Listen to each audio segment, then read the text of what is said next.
kotse ba?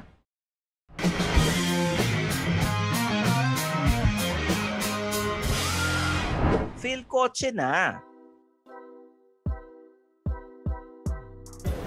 Oy, so nandito kami sa Laguna reporting live dahil may bagong sasakyan daw ang Hyundai, di ba Martin? Yes, may bagong sasakyan. In fact, dalawa. Grabe, hindi lang dalawa. isa. Hindi lang isa pa rin, syempre. Marunong kami mag-add eh. Oo. So yung first one is an addition to an existing nameplate. Yeah. Pero yung second one is a new car. Oo. And it's even larger than the nameplate na sinabi mo kanina. Mukhang... Oo. At kung hindi pa nila alam, malamang makikita nila dito yan. Pare. Tama. Kita ba sila? Dapat makita. So yun, kakaroon tayo ng quick look sa bagong dala ng Hyundai. Pero bago lahat, don't forget to like and subscribe to Phil Coches YouTube channel. Click that bell icon para lagi kayong una sa mga bagong videos gaya nito. Oo nga naman, pagbigyan nyo si Senpai sa 400,000 subscribers. So yun, let's do this quick look. Alright, let's go this quick look of the Stargazer X and the Hyundai Kastin. Tropa ni Justin. Kastin season. Sige.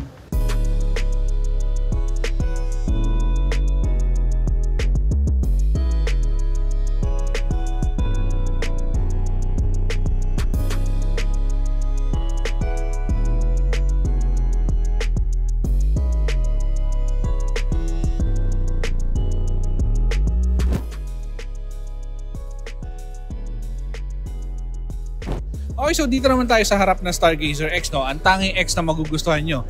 And ang unang mapapansin nyo dito, of course, is this new grille.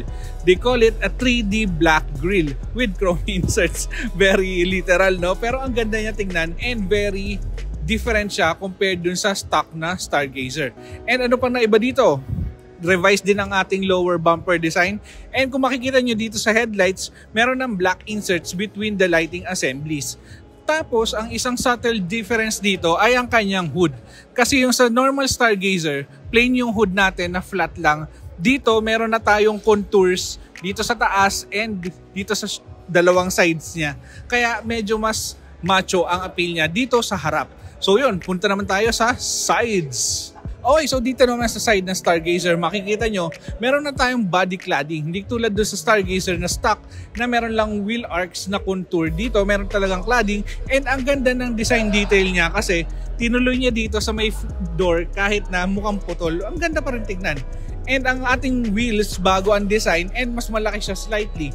17 inches na to. Yung dati 16 lang. So yun, mas maganda. And mas bagay siya yung two-tone appeal niya dun sa harap kasi two-tone din yung headlights sa yung grille, diba? So yun, tapos another change dito ay meron na tayong roof rails and ang taas nito ay black top. And then makikita nyo may cladding din siya dito sa sides. At ang maganda dito, the Stargazer X has disc brakes for all four wheels. So kahit dito sa likod, hindi na to drums, disc brakes na to. Yun o, ganda. So yun, punta tayo sa likod. Okay, dito tayo sa rear ng Stargazer X. And makikita nyo, meron na tayong spoiler dito. Ang kanyang lighting assembly parehas pa rin. Pero what's new here ay dito sa emblem. Kasi ang Stargazer name, nadagdagan na ng X. Ang tanging X na gusto nyo. Tapos sa baba, meron tayong revised bumper design. Tulad siya nung nasa harap, pero dito, mas may design dito sa babang to. So yun, tingnan natin yung loob ng mabilis lang kasi konti lang naman ang bago dito.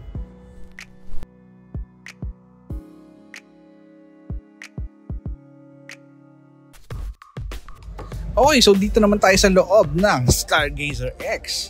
Ba't ko sinara? Magiging mainit dito. Anyway, una yung mapapansin dito, mas dark ng ating interior. Kasi itong taas ng dashboard, itong unified screens, tapos itong leather seats natin, mas dark na siya. Mas black na. And mapapansin nyo, itong leather seats, meron tayong red piping accent and red stitching. Tapos same yan dun sa second row. Tapos yung tray pala dun sa second row, black na rin. Hindi na siya tulad nung dati na gray. Anyway, ano pa bago dito? Sabi ko nga, itong dalawang screen natin, yung sa gauge cluster and itong sa touchscreen, meron na siyang piano black accent. Isa pang magandang addition dito ay nandito sa baba kasi dito meron tayong electronic parking brake with auto brake hold. Hindi na siya manual handbrake, giving this Stargazer X a nice competitive advantage over its rivals.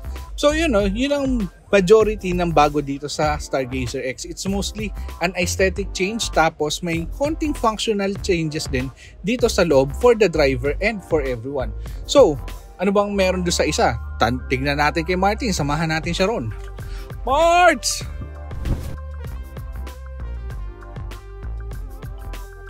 Yun, salamat Master Vincent! At eto na nga tayo, kasama natin ang pinakabagong Hyundai model dito sa Philippines, which is the Hyundai Custom. Medyo nabulol pa ako dun. Well, no, una-una mong mapapansin dito, well for me, no, it's like a bigger sibling ng Hyundai Tucson.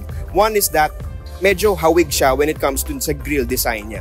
Even itong lighting pattern na to, pag bumukas siya, it reminds me of the Hyundai Tucson, which ang ganda nung harap for me. Tapos meron din tong LED headlights, tapos LED DRLs. And then complemented pa siya with this beefy bumper. Di ba? Para mas maging mini MPV or minivan ang maging itsura nitong Hyundai Custom. Tapos dito, no, kung mapapansin nyo, no, para tayong merong radar dito na design. Well, hindi lang siya basta design, no, kasi itong sasakyan na ito ay may Hyundai Smart Sense, which is Hyundai's advanced driving assist technology. So, siksik siya, loaded siya. So, tara, tingnan natin yung gilid, mga sir. Okay, pagdating sa sides ng Hyundai Custom, no, ang una mong mapapansin syempre is yung kanyang wheels. It comes with an 18-inch dual tone na alloy wheels. Ang ganda ng play ng itim, pati ng silver. Tapos mapapansin nyo, no, well, it's really a minivan kapag tinignan mo sa side itong Custom. And ang maganda pa dito is that meron siyang power sliding doors, magkabilaan yan for the top spec variant ng Hyundai Custom. And then hindi na siya basta sides kasi may design elements dito na again reminds me of the Hyundai Tucson kasi yung mga parametric design nila parang tumalon dito, which is yung mga diamond-like na accent or trims. May kita nyo yun sa black cladding dito sa baba. So hindi na siya basta plain na black, meron pa siyang accent doon na diamond.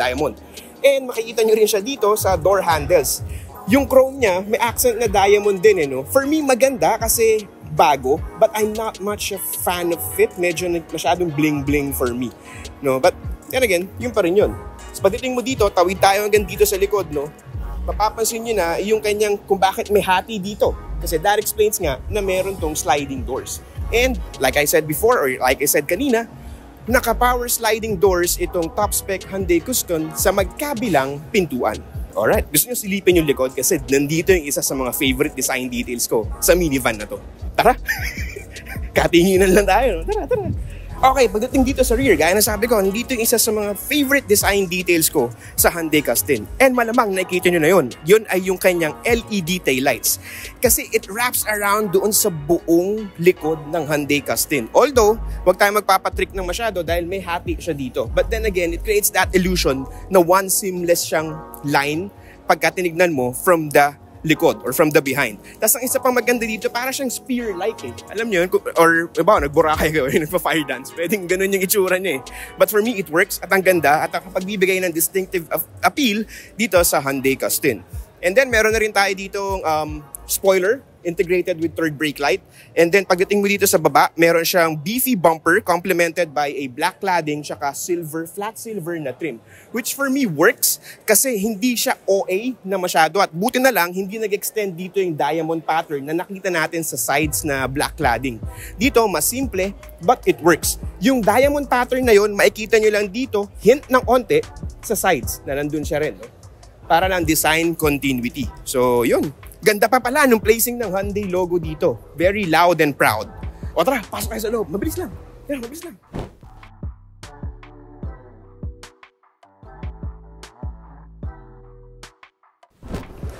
Okay, pasok tayo sa loob nito. Wow. Lush ang interior, mga sirs and ma'am. So dito, no, pag upo mo dito sa loob ng Hyundai Custom, ang una mong may isip, or ako, ang una ko nakita is that it comes with a modern-looking dashboard and modern-looking interior cabin. And complemented pa with a not-so-OA na design accent, na color accent dito sa mismong dashboard. Para siyang wood trimming na hindi, no? Light wood yung pinaka-finish niya. It works for me dito sa white interior na nakikita nyo dito. At kita nyo naman yung upuan, all white yung interior dito yung upuan eh. Maganda, oo. But then again, no, kailangan mo isipin na baka madumihan siya in the long run. Good thing, itong armrest na kulay na ginawa ni Hyundai dito is that gray. So medyo matatago yung mga libag ko kapag medyo pinawisan ako. At doon sa specifics, no, maganda dito is ito yung screen. It comes with a 10-inch infotainment touchscreen, and if I'm not mistaken, for sure din naman siguro may Android Auto ito at Apple CarPlay. Ang maganda pa is that medyo naka-twitch siya towards the driver. So ikaw, kung ikaw yung nagda-drive, hindi ka masyado, malis mong makikita yung graphics within the infotainment touchscreen kasi slightly naka-tilt towards you yung mismong screen. Tapos ito pa ang maganda dito, no, hindi lang dyan may digital, pati dito sa harap mo meron tayong 4-inch na full digital gauge cluster, which again adds to the Custin's modern looking cabin and modern looking cabin layout. And then when it comes to the steering wheel, same design yung nakita nyo sa Stargazer X when it comes to the orientation and all of that. Pati yung mga buttons na naka-integrate dun sa steering wheel ay parehas at kamuka nung nakikita nyo sa Stargazer X or sa normal na Stargazer. What I want lang dito sana, meron na rin sanang telescopic adjustment yung kanyang steering wheel. Kasi ngayon naka-tilt lang siya. But that's me asking too much siguro, no?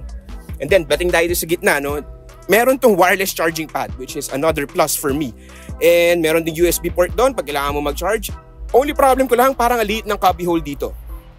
But then we'll find that out pagka nag-full review tayo. Tapos meron na rin siyang shift-by-wire na gear dito, meaning hindi na gated, dipindot na siya. Kung maalala nyo, pareha siya nung nasa Hyundai Tucson. Tapos meron na rin electronic parking brake with auto brake hold. And then, katabi nun, may drive mode selector kasi ito ay may Eco, Normal, Sport, and Smart. So, something like that. So, tweak mo lang siya dyan na mabilis. At sa ilalim, naka-elevate yung center console niya dito, which for me is a plus. Bukod sa madali mo mapindot, may extra space ka pa dito sa ilalim to stow away different stuff. So, yun yung initial impression ko dito sa Hyundai Custin's front interior. It's a modern looking cabin, tsaka yun nga, ang ganda ng play ng colors. Tapos yun pala, may sunroof siya dito na independent, na meron din siyang different set of sunroof sa likod. Nasisilipin na natin ngayon. Let's go! Ito tayo sa likod. Yun. Masabi sa kanya, naka-power doors siya. Power sliding doors. Ayan, pag upo mo dito sa likod, it feels premium. Sara muna natin to, para mas maganda. Yan.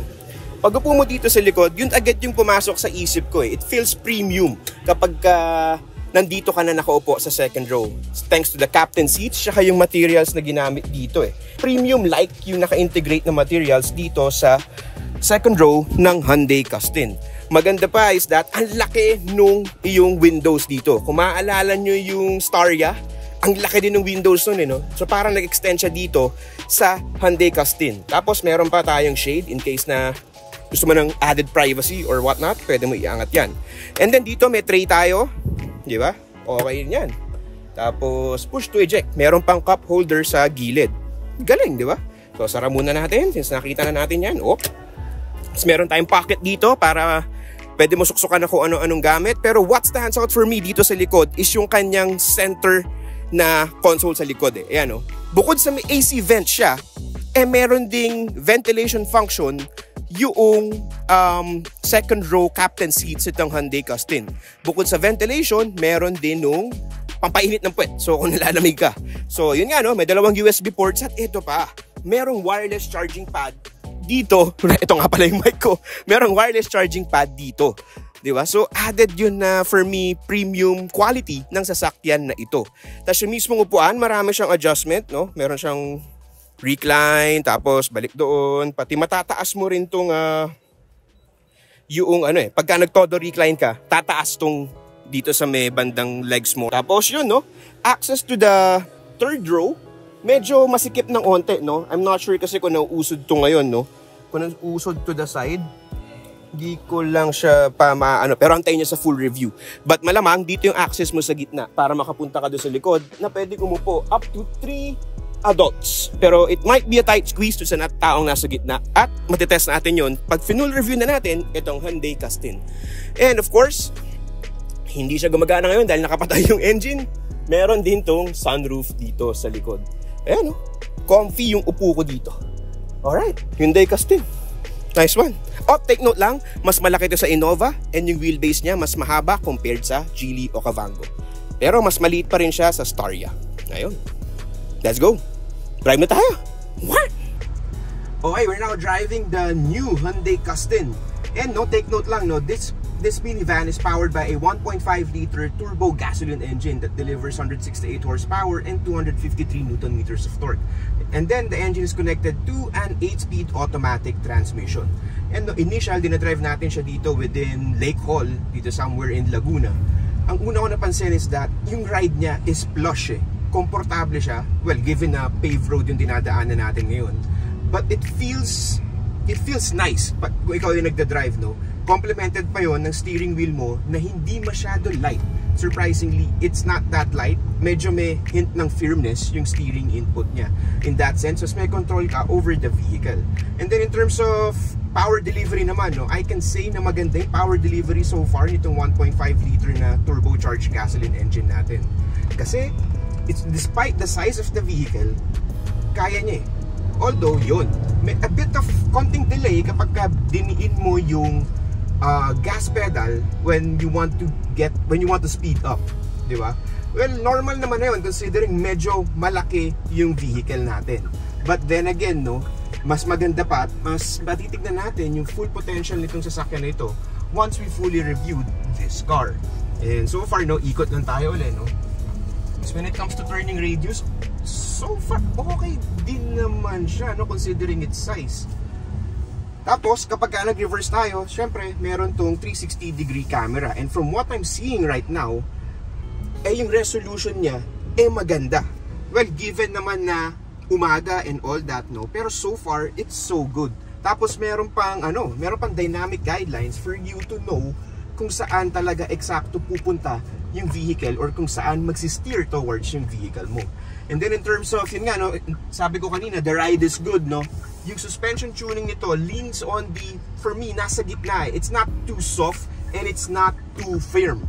So, yun nga, maganda siya, no? Medyo pinapara kami ni Kuya Guard doon, pero isang ikot na lang kami dito, no? Tapos no, yung power delivery, yes, yun, okay naman pala. Pag nag-respond na yung 1.5-liter gasoline engine. Well, 1.5-liter turbocharged gasoline engine. When it comes to fuel economy, antayin nyo yung full review namin para mas detalyado yung ating fuel economy reading consumption. Kasi ngayon, mabilis lang yung drive natin. In fact, pinapara na tayo ni Kuya. So, ikot lang ako uli isa, bahala na. And then, yan, isa pa yung noise insulation. Maganda for me yung noise insulation niya. Although, at this speed, no, 40 kilometers per hour yung takbo natin, medyo nagki-creep in yung tire noise. Which is parang medyo surprising lang, no? Pero considering the price point of the vehicle, parang mapapatawad ko na siya. Tapos ito, no, ikot na tayo ulit dito. Kasi sa paano, yung forward visibility ng sasakyan na to is good. Kasi ang laki, no, front glass mo dito. Tapos butas pa yung front quarter glass mo. In that sense, mas marami kang, kumbaga yung view mo, it's not, hindi distracting. Kasi isa pa yung layout ng mismong dashboard neatly placed dito sa harap mo. Yung infotainment touchscreen, it's well placed here. Hindi siya masyado mataas, so wala kang problema when it comes to forward visibility. Yung digital gauge cluster, malinaw din considering na umaga ngayon. Maganda pa, nakatago siya doon. So, kitang-kita mo yung linaw niya. Tapos nga, no, gaya ng sabi ko, yung steering wheel niya, okay din. It's not too light, it's a bit firm eh. Pero hindi naman yung tipong firm na magkakaroon ka ng muscles. Kumbaga, comfortable drive yung mabibigay niya sa'yo. Tapos yun, no? For the full driving impressions review, antayin nyo yung aming buong review dito sa Hyundai Kastin. Kasi ngayon, ano pa lang to, it's just a quick look and we have limited time with this car driving it around here. So, yun lang naman. Antayin nyo aming full review dito. Okay? So nandito na tayo sa isa sa mga kanta na Daniel Caesar, Best Part, kinanta rin ni Her. So okay. Yun, ang best part ng video na ito, ang revelation ng pricing. For this Hyundai Stargazer X, it's priced at 1,348,000 pesos. Martin, magkano yan? Ayos! Ito namang Hyundai Kastin, it is available in two variants with a starting price of 1,770,000 pesos. And then yung top spec variant niya is priced at 2,080,000 pesos. Okay. Very competitive pricing, no? Yes. Considering its premium amenities. Tsaka bagay kay Martin, ang Kastin. Di ba? So, That's it Rhyming. for this quick look of the Stargazer X Yan. and the Custin by Martin. I'm your host, Vincent Villa. At ako naman sa mga regular yung Cambi Boy next door. Ako ang bonjing ng Pilcoche, sabi ng mga haters ko. So yun, we'll see you in the next video. Bye! Bye-bye! Kastin ni Martin. Ingat ka dyan, baka magka-ex ka.